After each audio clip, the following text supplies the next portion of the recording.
Friends, इस class में हम पार्लियामेंट में जो बिल्स पास होते हैं उसके बारे में जानेंगे। सबसे पहले बिल्स जो होते हैं ऑर्डिनरी बिल्स, जो कि 100 आर्टिकल 107 इसके बारे में बात करता है। किस प्रकार से ऑर्डिनरी बिल दोनों सभा, राज्यसभा या लोकसभा, दोनों में से कहीं भी पेश हो सकता है और नॉर्मल प्रोसीजर की तरह पास होता है नॉर्मल मेजोरिटी से। मनी बिल जो है वो अ, उसके बारे में डिटेल में चर्चा करेंगे, लेकिन इसको डिफाइन करता है 110। आर्टिकल 110 जो है इसमें कौन कौन से बिल मनी बिल होंगे उसके बारे में बताता है। तो how which article defines money bill? Article 110। Finance bill ये डिफाइन करता है आर्टिकल 117।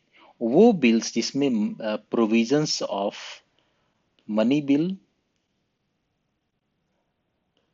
प्लस अदर प्रोविजंस, अगर मनी बिल के प्रोविजंस हैं साथ में साथ और भी बहुत सारे प्रोविजंस हैं तो उसको मनी बिल में नहीं रखा जाता, उसको अलग फिनांस बिल कहते हैं। और डिफरेंस है दोनों के जो पैसेज में, दोनों के केस में जो राज्यसभा के रोल हैं वो दोनों में डिफरेंस है, उसके बारे में हमारे लोग चर्चा करेंगे। Constitutional amendment bill even if की वो टैक्सेशन या मनी बिल के प्रोविजन से रिलेटेड है, लेकिन वो उसका अलग प्रोविजन है। तो कॉन्स्टिट्यूशनल अमेंडमेंट के लिए अलग आर्टिकल है जिसके बारे में हम पहले भी कई जगह बात कर चुके हैं। इसमें आर्टिकल 368 है जो कॉन्स्टिट्यूशनल अमेंडमेंट बिल के बारे में डिटेल में बताता है किस प्रकार से उसका पैसेज होगा।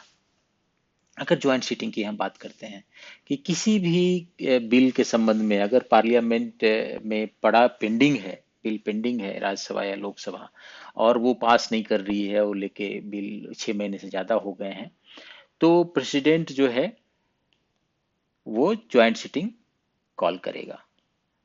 यानी who will call joint sitting? President. President को जो पावर दिए गए हैं ज्वाइंट सीटिंग का वो आर्टिकल 108 में। आर्टिकल 108 में प्रेसिडेंट ज्वाइंट सीटिंग कॉल करेगा वैसे बिल्स के लिए जो एक सभा में पास हो गया, दूसरे सभा में पेंडिंग है, 6 महीने से ज्यादा हो गए हैं और उसमें पार्लियामेंट उसमें कुछ कर नहीं रही है, तो प्रेसिडेंट बुलाता है। उसके बाद फिर नॉर्मल प्रोसीजर जो है उसका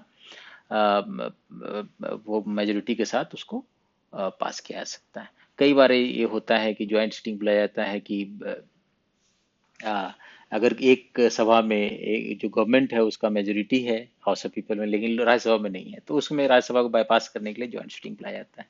अब तक 3 ऐसे केसेस हुए हैं जिसमें कि ज्वाइंट सीटिंग बुलाया गया है। एक केस हुआ था जिसमें बैंकिंग रिक्रूटमेंट के लिए बैंकिंग रेगुलेशन एक्ट आया था, डॉरी एक्ट आया था, एक पोटा है 2004 में, प्रिवेंशन टेररिज्म एक्ट। तो ये 3 केसेस हैं जिसमें कि आज तक के पार्लियामेंट की हिस्ट्री में ज्वाइंट सीटिंग बुलाए गए हैं आर्टिकल 108 के तहत। ज्वाइंट सीटिंग हम बात कर रहे थे। ज्वाइंट सीटिंग के केस में मनी बिल और कॉन्स्टिट्यूशनल अमेंडमेंट बिल के लिए ज्वाइंट सीटिंग नहीं बुलाया जा सकता है।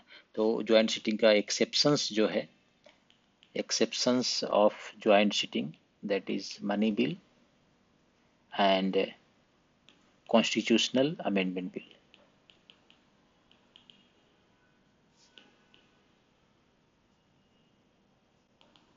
इसके बाद मनी बिल के बारे में हम बात करते हैं। मनी बिल जो इंट्रोडक्शन है लोकसभा में, इंट्रोडक्शन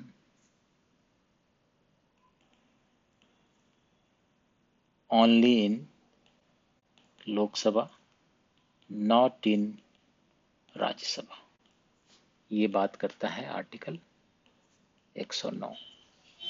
उसके बाद ये राज्यसभा में गया लोकसभा से पास होकर, तो राज्यसभा के पास कोई अधिकार नहीं है। वो राज्यसभा क्या करेगी, या तो पास करेगी, इनको 14 डेज का समय दिया जाता है, या तो पास करे या रिकमेंडेशन के साथ वापस करे।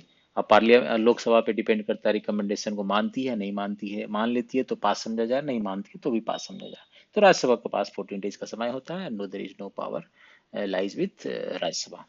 तो उसके बाद फिर लोकसभा में वापस आता है। लोकसभा फिर प्रेसिडेंट को भेजती है असेंट के लिए। प्रेसिडेंट भी इसमें ज़्यादा कुछ नहीं कर सकते, वो या तो विथहेल्ड करेंगे या फिर उसको एक्सेंट देंगे।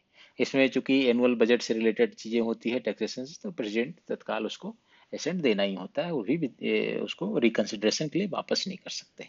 ये मनी बिल का एडवांटेज है। तो प्रेसिडेंट एसेंट हो गया, ये इसका प्रोसीजर है। तो इसमें राज्यसभा को खास पावर नहीं है।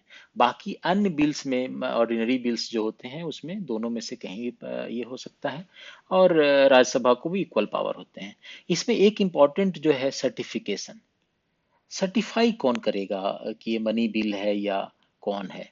इसमें स्पीकर, स्पीकर को बहुत इमेंस पावर है कि किसी बिल को वो मनी बिल सर्टिफाई कर दे तो वो मनी बिल माना जाता है, उसको किसी कोर्ट ऑफ लॉ में चैलेंज नहीं किया जा सकता है। अब मनी बिल का देखते हैं हम कि मनी बिल को, कौन सा बिल मनी बिल है। तो आर्टिकल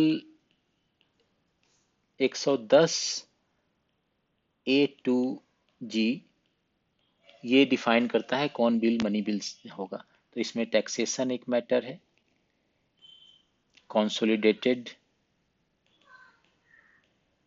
फंड, कॉन्टीजेंसी फंड या पब्लिक अकाउंट। गवर्नमेंट के तीन अकाउंट होते हैं, ये तीनों में से कोई से भी रिलेटेड चीजें हैं। या बोरोइंग करती है गवर्नमेंट, बोरोइंग किसी से भी हो सकता है, या तो आरबीआई से या इंटरनेशनल मॉनेटरी फंड या कोई भी इंटरनेशनल ऑर्गेनाइजेशन से, या फिर गारंटी देना हो, जैसे स्टेट कोई बोरो कर रही है तो सेंट्रल गवर्नमेंट गारंटी देती है, उससे रिलेटेड मैटर हो। और ये सिर्फ state only in parliament, that is Lok Sabha, not in Rajya Sabha, Lok Sabha and state legislature.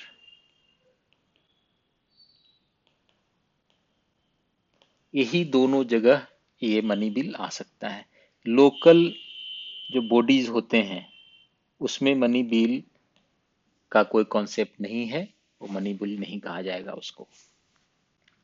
क्या कॉन्स्टिट्यूशनल अमेंडमेंट मनी बिल है? इवन इफ जैसे जीएसटी है, GST, GST was constitutional amendment bill.